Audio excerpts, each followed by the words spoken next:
Sir బెంగళూరులోని ఒక మాల్‌లో ఒక రైతుని అలో చేయనీయకపోవడంతో గవర్నమెంట్ ఆ మాల్‌ని క్లోజ్ చేసేది సార్. అయితే ఇప్పుడు దేశవ్యాప్తంగా కూడా ఈ విషయం పైన చర్చించుకుంటున్నారు సార్. అంటే ఒక రైతుని అలో చేయకపోవడంతో అంటే మాల్ మూసేయడం ఏంటి అని చెప్పేసి. ఏం చెప్తారు సార్ ఈ ఇష్యూ గురించి? అంటే ఏం జరిగింది సార్ అక్కడ? ఇదొక ఇంట్రెస్టింగ్ ఇష్యూ జరిగినట్టుగా మనకు అర్థమవుతుంది. లాంగ్ బ్యాక్ హైదరాబాద్లో మా ఫ్రెండ్ వరంగల్ అతను వాళ్ళ ఫాదర్ని తీసుకొని సినిమా చూపించాలి, మాల్స్ చూపించాలి. ఎందుకంటే వాళ్ళ ఫాదర్ ఎప్పుడు హైదరాబాద్కి వచ్చి మాల్స్ చూడలేదు. చూపించాలనే ఒక కోరికతో ఈ అబ్బాయి తీసుకెళ్ళాడు పంజాగుట్లో ఉండే ఒక మాల్కి. తీసుకెళ్తే వాళ్ళు అలో చేయలేదు. అప్పుడు ఇతను ఏమి చేయలేక వెనక్కి వచ్చేసాడు. ఆ విషయం నాకు చెప్పాడు కూడా. మరి పోలీస్ కంప్లైంట్ ఇవ్వచ్చు కదా అంటే, ఎవరు తీసుకుంటారు సార్, దీని మీద ఏం చేస్తారని చాలా డిసప్పాయింట్గా వాళ్ళ ఫాదర్ని అతను మిగతా ప్లేసెస్ చూపించేసి పంపించేశాడు. అది ఎప్పటి నుంచో ఇలాంటివి రకరకాలుగా జరుగుతున్నాయి. అయితే ఇప్పుడు సోషల్ మీడియా వచ్చిన తర్వాత ఇలాంటి విషయాలు కొంత వైరల్ అవ్వడం అనేది ప్రధానంగా జరిగింది. మామూలుగా అయితే ఇట్లాంటివి చాలా జరుగుతూనే ఉంటాయి, ఇప్పుడు కూడా మనకు తెలియదు అంతే. అయితే బెంగళూరులో మొన్న 16వ తేదీ నైట్ ఒక తండ్రి పేరు ఫకీరప్ప, వాళ్ళది హవేరీ అనే ఒక జిల్లా కర్ణాటకలో, కొడుకు పేరు నాగరాజు. ఇద్దరూ ఒక సినిమాకి టికెట్లు తీసుకున్నారు. తీసుకొని మాల్లోకి వెళ్ళాలి. మాల్లోకి వెళ్ళాలంటే ఈయన ఫకీరప్ప పెద్ద ఆయన, 70 ఏళ్ళు ఆయనకి. ఆయన మామూలుగా రూరల్గా పంచకట్టుతో వెళ్ళాడు. వెళ్తే అక్కడ సెక్యూరిటీ ఆపేశారు. ఇట్లా పంచకట్టుతో వస్తే మేము అలో చేయం, మాకు రూల్స్ ఉన్నాయని చెప్పారు. కొడుకు వాళ్ళతో వాదన దిగాడు. పంచకట్టు అయితే ఏమిటి, పంచ డ్రెస్ కాదా, సాక్షాత్తు మన ముఖ్యమంత్రి కట్టుకొని ఉన్నాడు కదా పంచకట్టు అని చెప్పాడు. అయినా కూడా వాళ్ళు ఒప్పుకోలేదు. చివరికి సూపర్వైజర్ని పిలిపించారు. సూపర్వైజర్ కూడా సారీ సార్, మాకు రూల్స్ ఒప్పుకోవు అని ఆయన కూడా చెప్పేశాడు. దాంతో వేరే మార్గం లేకుండా కొడుకు బయటకు వచ్చి అక్కడ ఎవరో ఉంటే వాళ్ళతో సరే ఒక వీడియో తీయండి, మాకు అన్యాయం జరిగిందని చెప్పి తీయించాడు. ఆ వీడియోలో కొడుకు తండ్రి మాట్లాడారు ఇలాగ. దాంతో కొంత అక్కడ జనం గుమికూడారు. వాళ్ళు కూడా వీడియోలు తీసుకున్నారు వీళ్ళ మాటలంతా. ఇలాగ ఒక రైతు వచ్చి టికెట్ తీసుకొని వస్తే పంచి ఉందనే కారణంతో చేయలేదు. సాక్షాత్తు సిద్ధరామయ్య పంచి కట్టుకొని ఉన్నాడు సీఎం. మరి అదే ఒక రైతు కట్టుకొని వెళ్తే తీయలేదు. ఇప్పటికిప్పుడు ప్యాంట్ వేసుకొని ఎక్కడ రైతు పోతాడు అని చెప్పాడు. ఆ రైతు కూడా నాకు 5 మంది పిల్లలు, 5 మందిని నేను బాగా చదివించాను, అందరూ బాగా ఉద్యోగాలు చేసుకుంటున్నారు. సో అట్లని నేను నా కల్చర్ని దాటి నేను పంచెలు వదిలేసి ప్యాంట్లు షార్ట్లు వేయలేను కదా అని ఆ రైతు కూడా చెప్తున్నాడు. ఇది ఏమైందంటే ఇది సోషల్ మీడియాలో వైరల్ అయిపోయింది. వైరల్ అయిపోయేసరికి కన్నడలో మామూలుగా కర్ణాటకలో ఏంటంటే కన్నడ సంఘాలు, భాషా సంఘాలు ఎక్కువ ఉంటాయి అక్కడ. మనకంటే కూడా తమిళ్లో కర్ణాటకలో కొంత ఈ కన్నడ యువకర సంఘ ఇవన్నీ ఎక్కడ చూసినా కనబడతాయి. నేను 97లో 3 ఏళ్ళు, 2010లో 3 ఏళ్ళు బెంగళూరులో ఉన్నాను. టోటల్గా 6 ఏళ్ళు ఉన్నాను. అందువల్ల వీధికి కన్నడ యువకర సంఘ అనేది కనబడుతుంది అనమాట. కన్నడ యువకుల సంఘం అట్లాంటి మనకు తెలుగు యువకుల సంఘం ఎక్కడ కనబడదు కదా. సో వాళ్ళకి కొంత లాంగ్వేజ్ మీద కొంత ఎక్కువ శ్రద్ధ ఉంటుంది. పైగా బెంగళూరులో ఏంటంటే ఎక్కువగా కాస్మోపాలిటన్ కల్చర్ ఎక్కువ. బాంబే తర్వాత నాకు ఎక్కువ కనబడింది బెంగళూరు. అంటే వేరే భాషల వాళ్ళు ఎక్కువ ఉంటారు, నాన్ కన్నడిగస్ ఎక్కువ. మనం కూడా తెలుగులో మాట్లాడితే అక్కడ చాలామంది ఏం ఫీల్ కాకుండా తెలుగులో మాట్లాడడానికి ట్రై చేస్తారు. నువ్వు కన్నడలో మాట్లాడని కానీ ఏమనరు. ఈ మధ్య హిందీ బ్యాచ్ అన్ని చోట్ల వచ్చేసారనుకో, అది వేరే విషయం.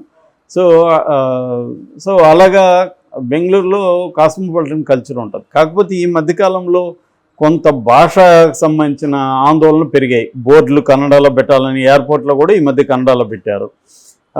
తర్వాత కన్నడిగులకి ఉద్యోగాలు కార్పొరేట్ సంస్థలు ఇవ్వాలని ఒక నివేదిక కూడా వచ్చింది. సరోజిని మహిషి అనే ఒక ఆమె నివేదిక సమర్పించారు. ఆ సమర్పణ ప్రకారం కార్పొరేట్ దీంట్లో 70% నాన్ మేనేజ్మెంట్ కోటాలో, మేనేజ్మెంట్ కోటాలో 50% ఉద్యోగాలు కన్నడిగలకు మాత్రం ఇవ్వాలని దాని మీద కార్పొరేట్ సంస్థలు తీవ్ర వ్యతిరేకత తెలియజేస్తున్నాం. ముఖ్యంగా ఐటీ సంస్థలు, మేము ఈ కండిషన్ ప్రకారం అయితే మేము క్వాలిటీ ఇవ్వలేము, మేము దివాలా తీసుకోవాలి, మేము వేరే రాష్ట్రాలకు వెళ్ళిపోతామని దాంతో వెనక్కి తగ్గింది ప్రభుత్వం.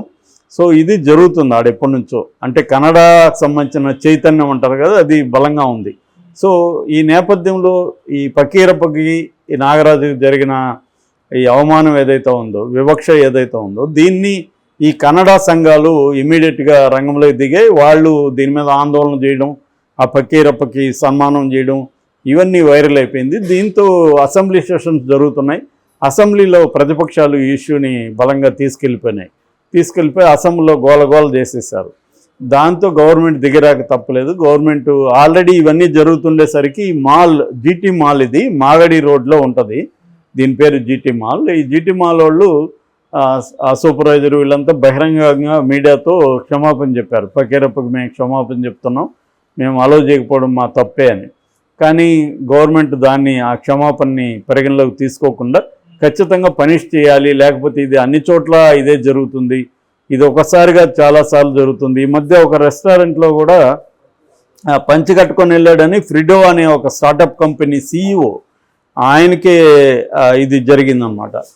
ఆయన్ని కూడా అలో చేయలేదు. ఆయన్ని వాళ్ళ స్టాఫ్ని కూడా పంచెలు ఇద్దరు కట్టుకుపోయారని వాళ్ళిద్దరిని అలో చేయలేదు. బట్ ఆయన పర్వాలేదు, నేనేమి వివక్షగా ఫీల్ కావట్లేదు, జస్ట్ నా అనుభవాన్ని షేర్ చేసుకుంటున్నానని ఆయన ట్విట్టర్లో ఎక్స్లో పెట్టాడు. అట్లాగే నమ్మ మెట్రో అంటారు వాళ్ళు, మెట్రోలో కూడా పంచి కట్టుకుపోతున్నారని మెట్రోలో కూడా అలో చేయలేదు ఈ మధ్య. సో ఈ సంఘటనల నేపథ్యంలో ఇది బాగా ఫ్లేరప్ అయిపోయింది.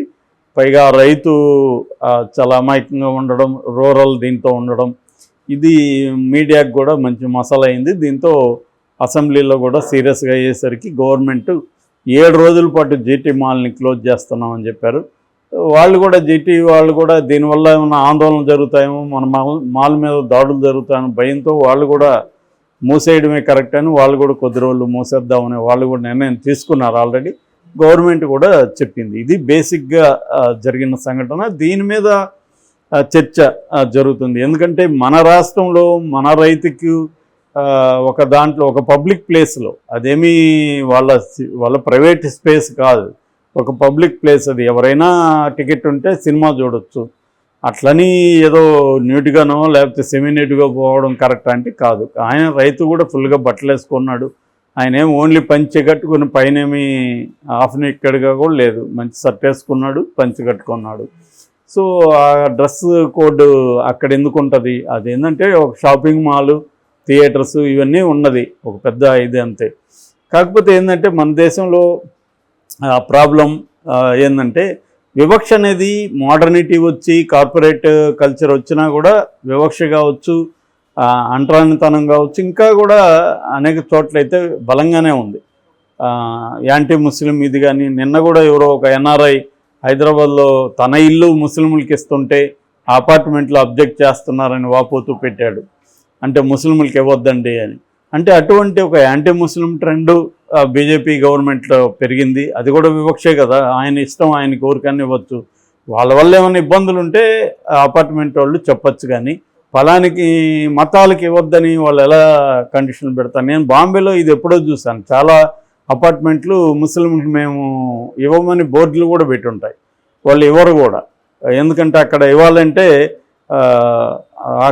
దానికి ప్రతిదానికి ఒక సొసైటీ ఉంటుంది, ఆ సొసైటీ ఒప్పుకుంటేనే రెంట్కి ఇవ్వాలి, నీ ఇష్టం వచ్చిన వాళ్ళకి ఇవ్వడానికి లేదు.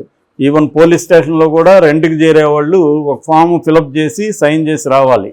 అటువంటి కండిషన్ ముంబైలో ఎప్పటి నుంచో ఉన్నాయి. ఇట్లా రాను ఏంటంటే ఒక కొత్త రకమైన వివక్ష నగరాల్లో కూడా వ్యాపిస్తుంది. అపార్థీడ్ కల్చర్ అంటారు వెస్ట్లో. అందుకనే ఇప్పుడు ఒకే కులం వాళ్ళంతా ఒక అపార్ట్మెంట్లో రూములు, ఇల్లు తీసుకోవడం, కట్టుకోవడం, ఒకే ఏరియాలో వాళ్ళు విల్లాలు కట్టుకోవడం, ఒకే కులం వాళ్ళు, ఇలా కూడా కులాల వారిగా కూడా ఒకప్పుడు ఎట్లాగైతే గ్రామాలు ఉన్నాయో నగరాల్లో కూడా కొన్ని ఏరియాలు కులాల వారిగా విడిపోయి కొన్ని అపార్ట్మెంట్లు కులాలు, ఆ కులం వాళ్ళే అక్కడ ఉండడం, ఇలాగా జరగడం అనేది బాగా పెరిగింది. దళితులకి, ముస్లింలకి చాలా చోట్ల ఇవ్వలేదు. దాని మీద స్కైబాబు అనే ఒక ముస్లిం రైటర్ కూడా వెజిటేరియన్స్ ఓన్ అనే కథ కూడా రాశాడు. అంటే వెజిటేరియన్స్కే అని బోర్డు పెడుతుంటారనమాట. సో ఇంకా విజయవాడ కల్చర్లో కూడా మనకు కనబడతాయి. ఇంకా వెళ్తే నేను ఏపీసెల్ ఉన్నప్పుడు చిత్తూరు జిల్లాలో టీ షాపులంతా కూడా సపరేట్గా సత్తుక్ గలాస్ అనేవాళ్ళు, అల్యూమినియం గ్లాస్, అది ఒక దారానికి కట్టి పెడతారు. దళితుడు వస్తే దాంట్లో టీనో కాఫీ పైనుంచి ఇలా పోస్తే అతను తాగి దాన్ని కడిగి మళ్ళీ అక్కడ పెట్టాలి. ఈ కల్చర్కు వ్యతిరేకంగా కూడా అనేక పోరాటాలు జరిగాయి. అంటే వివక్ష అనేది రకరకాల పద్ధతిలో కంటిన్యూ అవుతుంది. సో దీన్ని ఖచ్చితంగా గవర్నమెంట్ తీసుకున్న దాన్ని అభినందించాలి మనం.